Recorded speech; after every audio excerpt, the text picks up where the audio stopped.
Alors maintenant, on va voir un tutoriel qui va nous permettre de créer une scène. Il y a deux façons. Ça peut être une image que je vais chercher sur Internet, une scène que je vais chercher sur Internet, ou ça pourrait être également une scène que je vais dessiner.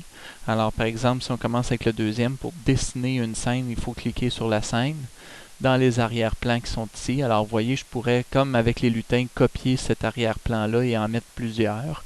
Donc, il pourrait avoir, par exemple, dans une histoire, que ça se passe, je sais pas, moi, sur le bord de la mer, et puis qu'après ça, ça se passe dans un restaurant, puis donc, on pourrait changer de paysage à l'intérieur d'une même séquence avec plusieurs scènes. Donc, je pourrais importer une scène, je pourrais en dessiner une, ou je pourrais prendre une photo. Si, par exemple, on a un appareil photo, une caméra sur notre ordinateur.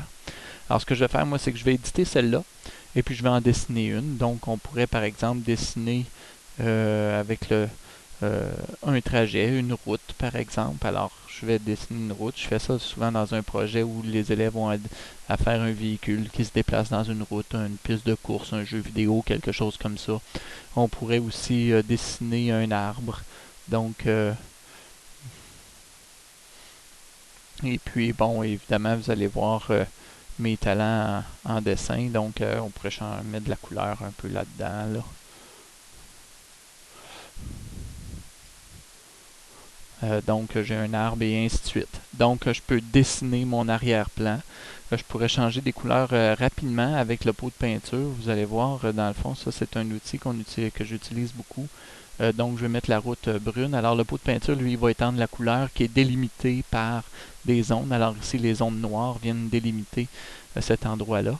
J'ai mis la route qui est noire. Je pourrais aller lui mettre, après ça, des traits jaunes à l'intérieur. Donc, dessiner, faire un paysage. Alors, quand je pèse sur OK, mon arrière-plan, il y a un paysage. Et je pourrais faire un nouveau paysage, donc un nouvel arrière-plan. Je pourrais en dessiner un nouveau. Et je ne perdrai pas l'arrière-plan que j'ai fait au départ, le premier. Alors, par exemple, si je veux juste pour vous montrer l'exemple, mettre celui-ci en bleu sans rien mettre à l'intérieur. Alors, vous voyez, j'ai l'arrière-plan 1 et j'ai mon arrière-plan 2 à ce moment-là. Alors, ça, c'est pour faire un arrière-plan, le créer à partir de notre planche à dessin. Je pourrais aussi importer, alors on a vu dans un tutoriel précédent comment aller chercher une image sur Internet. Alors l'image, ça peut être un lutin, mais ça peut être aussi un arrière-plan. Alors je vais aller par exemple dans mes images parce que j'en ai déjà importé une. Alors dans mes documents, j'ai mes images. Et puis par exemple, ceci pourrait devenir un arrière-plan.